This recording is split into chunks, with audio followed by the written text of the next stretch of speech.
আমাদেরকে বলেছেন যে এই মার্কেটে 4,500 টাকার নিচে পাঞ্জাবি বিক্রয় করা যাবে না, 1,500 টাকার নিচে পায়জামা বিক্রয় করা যাবে না। তারা ওই রকমভাবে একটা সিন্ডিকেট মেনটেন করে রেখেছেন। বিভিন্ন সময় তারা বিভিন্নভাবে দলবল নিয়ে মব সৃষ্টি করে আমাদের দোকানের উপরে আক্রমণ করেছেন। আমাদের একটা টার্গেটই হচ্ছে গিয়ে আমরা প্রতিটি গ্রাহকের কাছে ন্যায্য মূল্যে ভালো পণ্য বিক্রয় করে ইনসাফ করতে প্রতিজ্ঞাবদ্ধ। এই ইনসাফ করতে প্রতিজ্ঞাবদ্ধ হওয়ার কারণে যদি আমাদের বাধার সম্মুখীন হইতে হয় তাহলে আমরা ব্যবসা বন্ধ করে দিব। গতকালকে আমাকে বিভিন্ন নাম্বার থেকে ফোন করে ভয়ভীতি দেখানো হয়েছে যে একটা শোরুম বন্ধ করছি, বাকিগুলোও বন্ধ করে দিব, সুতরাং ভিডিও যা আছে সব ডিলিট করে দাও। ভিডিও তো আমরা করি নাই, ভিডিও করেছে আমাদের একজন গ্রাহক ভিডিও করে সেই ভিডিও ফেসবুকে দিছে। ফেসবুক থেকে বিভিন্ন সাংবাদিকরা, বিভিন্ন সংবাদকর্মীরা সেগুলা কালেক্ট করে দিচ্ছেন। এই ভিডিওটা থাকার কারণে আমরা আজকে এই প্রেস কনফারেন্স করার সাহস করছি, আদারওয়াইজ আমরা এত বড় সাহস করতেও পারতাম না। এই প্রতিষ্ঠানের আয় ব্যয় সম্পূর্ণ গরিব দুঃখী অসহায়দের মাঝে আমরা বিতরণ করে থাকি। আপনারা সকলেই জানেন, ব্যবসার লভ্যাংশ দিয়ে আমরা গরিব দুঃখী অসহায়দের খাবার বিতরণ করে থাকি, তাদের চিকিৎসার ব্যবস্থা করে থাকি। তারপর থেকে আমরা সবসময় মিডিয়ার আড়ালেই থেকেছি, কখনোই ফ্ল্যাশ হয়ে সামনে আসি নাই। তো আমরা ন্যায্য মূল্যে পণ্য বিক্রি করার যে প্রতিজ্ঞা, সেই প্রতিজ্ঞায় অটল থেকেই আমাদের ব্যবসা আমরা চালিয়ে যাচ্ছি। আমরা 300 টাকায় পাঞ্জাবি বিক্রি করি, 300 টাকায় পায়জামা বিক্রি করি। এই ছাড়াও আমাদের বিভিন্ন মূল্যের প্রোডাক্ট আছে যেটা বাজার মূল্যের চেয়ে অনেক কম, কারণ আমাদের প্রোডাকশন কস্ট কম।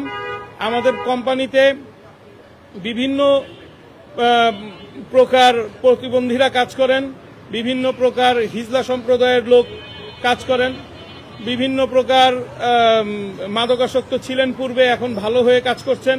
তো তাদের কাছ থেকে আমি যেই রকম ভালোবাসা এবং কাজ পাচ্ছি, আমার সিস্টেম লস নাই, আমার প্রোডাক্টের কস্টিং প্রাইস কম, এবং আমাদের প্রতিষ্ঠান যেহেতু গরিব দুঃখী অসহায়দের মাঝে মুনাফা বন্টন করে, সেই ক্ষেত্রে আমাদের যারা সাপ্লায়ার আছে তারাও আমাদেরকে সুলভ মূল্যে প্রোডাক্ট দিয়ে থাকে। সেদিন পুলিশ সহ আমাদের দোকানটি বন্ধ করে দেয়। আমাদের দোকানের ভিতরে কাস্টমার ছিল, এই কাস্টমারদেরকে ধাক্কা দিয়ে বের করে দেয়। সিসিটিভি ফুটেজে আপনারা বিশ্লেষণ করে দেখতে পারেন। আমাদের গ্রাহক সংখ্যা বেশি আসার কারণে পুলিশ বন্ধ করে এই গেটের সামনে পুলিশগুলো দাঁড়াইছিল এবং আমাদের সারাদিনের ব্যবসা বন্ধ করে দেয়।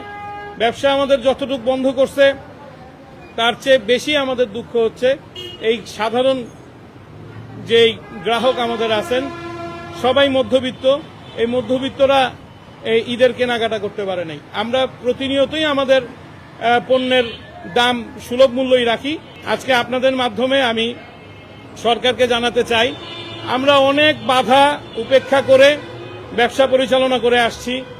আমাদেরকে সহযোগিতা সরকার করবে এই প্রত্যাশা আমরা সবসময় করি, কিন্তু কখনোই আমাদের মতন ব্যবসায়ীরা সরকারের কাছ থেকে কোনো সহযোগিতা পায় না। সহযোগিতা পায় সিন্ডিকেটরা, সহযোগিতা পায় বড় বড় ব্যবসায়ীরা যারা বিশাল বড় অঙ্কের লোন নেয় ব্যাংক থেকে লোন নিয়ে তারা ঋণ খেলাপি হয়, তারা বিভিন্ন ধরনের সহযোগিতা পেয়ে থাকে, কিন্তু আমরা কখনো সহযোগিতা পাই না। আমাদের মতো ব্যবসায়ীরা সবসময় মানুষের কাছে আমরা নিপীড়িত, নির্যাতিত, নিকৃষ্ট প্রাণী হিসেবে থাকি। আমরা জনগণের জন্য যদি কিছু করতে চাই, সেই ক্ষেত্রে আমাদেরকে একটা ভয় ভীতি দেখানো হয়। খবরের কাগজ, নিখাত, নির্ভীক, নিরপেক্ষ।